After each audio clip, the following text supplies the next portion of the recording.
hay nè trái bông bồn thảo bông sạch chú sắp thèo hái cà rốt nên là xay cham xay trắng á hiền thư nó hay mình sạch mình ấy chân tay tật thảy bọc rồi có đòi mà đây có tật xiên ấy trắng á ngon bằng ngắm bài này cho luồn ái ngắm ngay luồn ái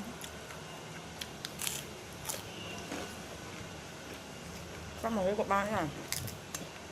thấy phạm chị má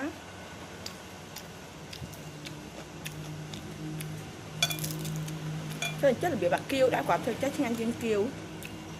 xa bệ chuột khăn nhá thấy sườn